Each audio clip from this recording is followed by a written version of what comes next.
72% రిజర్వేషన్కి సంబంధించి దాదాపు హైకోర్టులో 28 వరకు కూడా నోటిఫికేషన్ ఏదైతే దానికి సంబంధించినటువంటి కేసు కూడా వేయడం జరిగింది. ఇదే అంశంపైన మనతో మాట్లాడేందుకు అడ్వకేట్ ఉన్నారు. చెప్పండి సార్, దేని మీద మీరు వేసారు? అవునండి, మేము ఈ ఇంప్లీడ్ అయ్యాము ఈ పిటిషన్లో. మాది ఒకటే డిమాండ్, మేము 42% వ్యతిరేకం కాదు, అది ఇంకెక్కువ కూడా ఇచ్చుకోవచ్చు. అది హైకోర్టు చూసుకుంటే, సుప్రీంకోర్టు చూసుకుంటుంది. ఒకవేళ 50% సీలింగే ఉంది, 1992 జడ్జిమెంట్ ఇందిరా సహాని కేసు అడ్డంకి వస్తే అది ఇప్పుడు తమిళనాడులో జరిగినట్టు ఇప్పుడు మన రాష్ట్ర ప్రభుత్వం బీజేపీ, అది కాంగ్రెస్, అక్కడ బీజేపీ ఉంది, వీరిద్దరు ఏకమయ్యి బీఆర్ఎస్ కూడా మేము ఓకే అంటున్నారు కాబట్టి వాళ్ళు పోయి రాజ్యాంగ సవరణ చేసుకుని ఆర్టికల్ 6 కింద చేసుకోవచ్చు. కానీ నేను అడిగే డిమాండ్ వేరు. మేమేమంటున్నాం అంటే within the caste, within BCs, within ఎస్సీస్, within STs, within EBCs farmers కూడా రిజర్వేషన్ ఇవ్వండి. ఇది రిజర్వేషన్ ఇన్ వర్టికల్ అంటాము, వర్టికల్ రిజర్వేషన్. దాని ద్వారా రైతులకి న్యాయం జరుగుతుంది. వాడికి ఇలా రైతు అంటోడు అదే ఊర్లో ఉన్నాడు, 78 సంవత్సరాలు ఈ దేశానికి తిండి ఇస్తున్నాడు, వాళ్ళ పిల్లలు చదువుకుంటేందుకు లేరు, అక్కడ విద్య లేదు, వైద్యం లేదు, ఉపాధి లేదు. వాడు హైదరాబాద్కి వస్తే, వలస వస్తే ఈడ కూలీగా ఉంటున్నాడు, ఆటో డ్రైవర్గా ఉంటున్నాడు, స్విగ్గీ జొమాటో బాయ్ ఉంటున్నాడు. కానీ అదే వాని ఊర్లో రిజర్వేషన్ ఇచ్చి ఒక సర్పంచ్నో ఎంపీటీసీనో జడ్పీటీసీ తీసుకుంటే అతను మరొక రేవంత్ రెడ్డి మాదిగా ఈ రాష్ట్రానికి ముఖ్యమంత్రి కాగలుగుతాడు. రేవంత్ రెడ్డి గారు ఎట్లయితే జడ్పీటీసీగా గెలిచి వచ్చాడో, కొండారెడ్డి పల్లె నుంచి వచ్చాడో, ఏ మాత్రం చదువుకొని ఒక జడ్పీటీసీలు చదువుకున్న వ్యక్తి అయిండో అతన్ని ఆదర్శంగా తీసుకొని అన్ని కులాలలో, అన్ని మతాలలో, అన్ని వర్గాలలో ఎడ్యుకేషన్లో రిజర్వేషన్ ఇచ్చి, ఎంప్లాయ్మెంట్లో రిజర్వేషన్ ఇచ్చి, పాలిటిక్స్లో రిజర్వేషన్ ఇస్తే వాళ్ళు కూడా ఈ రాష్ట్రానికి మరొక ముఖ్యమంత్రి రేవంత్ రెడ్డి గారు మాదిగా అవుతారు. కానీ ఇక్కడ ఏమైతుంది అంటే ఈ అగ్రవర్ణాల మీద మమ్మల్ని దోషిగా చూపించి అగ్రవర్ణాలని మేము చెప్పేది వినకుండా మా గొంతుని నలిమేయాలని మాకు ధమ్కీలు ఇస్తూ ఈ బీసీ వర్గాలు చేసే తప్పు. ఇందాక నా మీద చేసిన దాడి వి హనుమంతరావు గారు చేసింది 100కు 100 డెమోక్రసీలో రాంగ్. ఈ డిమాండ్ని ఖండిస్తున్నాను, ఈ అడ్వకేట్స్ కూడా పిలిపిస్తున్నాను హైకోర్టు ముందర. అది ఎవరైనా కావచ్చు, ఏ డిమాండ్ తోటైనా వచ్చినా. నేను వచ్చిన డిమాండ్ చట్టబద్ధంగా, న్యాయబద్ధంగా రైతులకు రిజర్వేషన్ అడగడం తప్పు కాదు. తప్పని చెప్తే నేను ఇక్కడనే ఉరేసుకుంటా. అయినా కానీ నా మీద దాడి చేయటము ఇది సంస్కృతి తప్పు. అతన్ని కాంగ్రెస్ పార్టీ బైకాట్ చేయాలి, అతన్ని కాంగ్రెస్ పార్టీ సస్పెండ్ చేయాలి. నా మీద ఎట్లా దాడి చేస్తాడు అతను? ఆ దాడిని ఖండించాలి.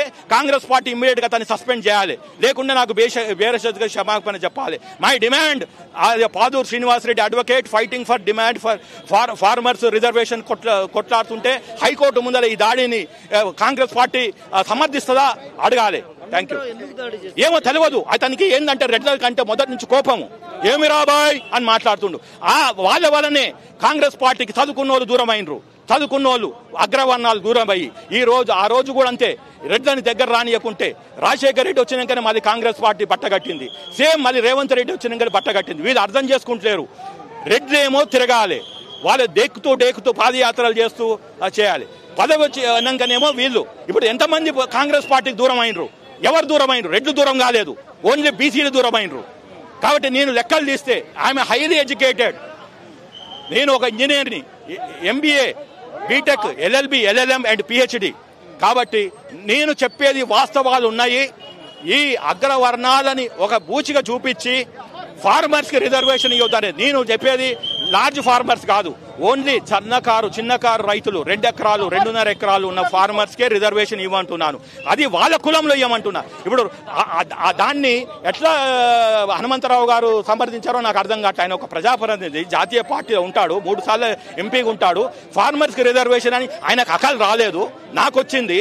నేను అడిగితే నా మీద దాడి చేయడానికి ఎట్లా వస్తారు? ఇది రాంగ్. మేమేమంటున్నామంటే ఈ 42%లో ఫార్మర్స్ కి అదే ఏబిసిడిఈ కేటగిరీలో ఒక 5% రిజర్వేషన్ ఇవ్వమంటున్నాము. సో దట్ వాళ్ళు గ్రామీణంలో ఉన్న వాళ్ళు ఎలక్షన్స్ నిలబడతారు. ఇప్పుడు హైదరాబాద్ లో ఉన్న వ్యక్తి వాడి ఓటు ఉండొచ్చు అక్కడ, కానీ ఆయన సర్పంచ్ లో నిలబడి హైదరాబాద్ లో ఉండి ఏం పీక్తాడు? అదే రైతు అక్కడ 2 ఎకరాల భూమి ఉన్నోడు ఆ ఊర్లో వార్డు మెంబరో, సర్పంచో, జడ్పీటీసీ, ఎంపీటీసీ అయితే అది నిజమైన ప్రజా ప్రాతినిధ్యం వహించినట్టు అవుతుంది. ఇక్కడ మీరు చూడండి, పోయిన ఎలక్షన్స్లో నిలబడ్డ వాళ్ళు, అంతకుముందు ఎలక్షన్లో సగం మంది టౌన్లో ఉంటూ వేరే వ్యాపారాలు చేసుకుంటూ ఊరికి సంబంధం లేకుండా ఈ రిజర్వేషన్ ఫలాలు పొంది రాజకీయంగా పదవులు పొందుతున్నారు. నా డిమాండ్ ఏంటంటే అదే ఊర్లో ఉండి రైతు అంటే ఇక్కడ సన్నకారు చిన్నకారు రైతు, కౌలు రైతు కూలీలు అది ఆ ఊర్లో ఉండి వాడికి ఆ ఓటు హక్కు అక్కడ ఉంటే వాడు ఏ కులమైనా ఆ కులంలో ఒక 5% రిజర్వేషన్ ఇస్తే వాడు నిలబడతాడు అనేది నా డిమాండ్. తప్పేం లేదు. మా సీనియర్ నేత అయినటువంటి హనుమంతరావు గారికి ఎందుకు కోపం వచ్చింది? ఆవేశం, రెడ్లంటే ఆవేశం, రెడ్లంటే పడదు. రెడ్లని ఎలగొట్టాలి తెలంగాణ నుంచి. ఎక్కడ పోవాలి మేము? ఇది రెడ్లని అసలు సహిస్తలేడు హనుమంతరావు. మళ్ళీ రెడ్ల కిందనే పనిచేస్తాడు. లేదంటే మేము దక్షిణ తెలంగాణలో మాది 20% ఉంది, మేము దక్షిణ తెలంగాణ రాష్ట్ర డిమాండ్ చేసుకుంటాం. ఇవాళ కాంగ్రెస్ పార్టీ ఉన్నదే దక్షిణ తెలంగాణలో ఉన్న రెడ్ల మీద. ఇది కాంగ్రెస్ పార్టీ అంటే రెడ్ల పార్టీ, బీసీల పార్టీ, ఎస్సీల పార్టీ, ఎస్టీల పార్టీ, మైనార్టీల పార్టీ. మీరు రెడ్డని ఎట్లా దూరంగా చేస్తారు? అంటే ఈయన మళ్ళీ ఒక తీర్మానం మల్లన్న కాబోతుండు రెడ్ల మీద దాడి చేసి. ఆయనంటే తీర్మానం మల్లన్న అంటే యువకుడు. ఈయనెందుకు ఆ స్టాండ్ ఎందుకు తీసుకుని నాకు ఇప్పటికి అర్థం కాలేదు. నిన్న ఎట్లయితే ఇద్దరి మధ్యన బీసీలు మంత్రి, ఒక ఎస్సీ మంత్రి పంచాయతీ ఇవాళ తెలుస్తామన్నారో, ఇవాళ హనుమంతరావుని శ్రీనివాసరెడ్డిని కూర్చోబెట్టి చెప్పురి. లేకుంటే ఇది రెడ్లకి 300 కాపులకు పంచాయతీ వెళ్తుంది. నా డిమాండ్ని మీరు సమర్థించవచ్చు, విమర్శించవచ్చు, కానీ భౌతిక దాడిని ఎట్లా చేస్తారు మీరు? భౌతిక దాడి చేశారు. మీడియా ముందర ఉన్నది, మీడియా ముందర ఉన్నది. నేను నిలబడతాను. లేదా ముఖ్యమంత్రి గారు రమ్మను, విజువల్స్ ఉన్నాయి, పోలీసులు అందరూ ఉన్నారు. నేను తప్పైతే నేను క్షమాపణ చెప్తా. ఆయన చెప్తాడా? రమ్మనండి. ఇన్ని రోజులు సాధించినాం. 300 కాపులు రెడ్లని తిట్టం ఈ రోజు నుంచి ఊకోను. వేరే వాళ్ళు ఓకే, గౌడ్స్, యాదవులు, ఇంకా వాళ్ళంటారు. కానీ 300 కాపులు పదవులు పొందుతూ వాళ్ళే ఇవాళ మీరు చూడండి. మొన్నటి దానికా బీజేపీలో 300 కాపే, ఇక్కడ మొన్నటి దానుకున్నారు. అంటే వాళ్ళు తప్పితే ఇంకోటి ఎదగొద్దా? మేము కూడా ఇవాళ వాయిస్ వినిపిస్తాం. ఏంది అడిగింది రైతుల గురించి. మనం తిండి తింటే రైతు పెడితేనే పోతే నోట్లకు పోయేది.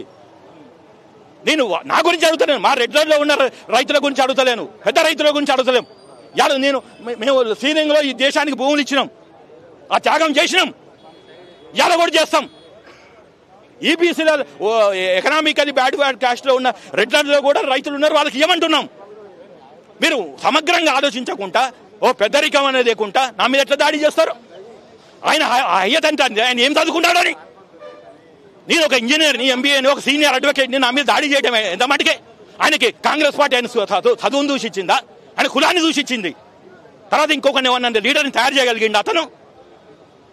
ఈ రోజుకి ఒక్కని లీడర్ని తయారు చేయలేదు. అతన్ని ఎవడెవడు వదిలిపెట్టిపోయిండో వాళ్ళు లీడర్ అయ్యిండ్రు. కాబట్టి మా తోటి పెట్టుకుంటే మాత్రం ఖబర్దార్. భౌతిక దాడులు కాదు, మర్డర్ చేయండి, కానీ నేను మళ్ళీ శవమై వస్తా. జై తెలంగాణ, భారత్ మాతా కీ జై, జై కిసాన్, జై జవాన్.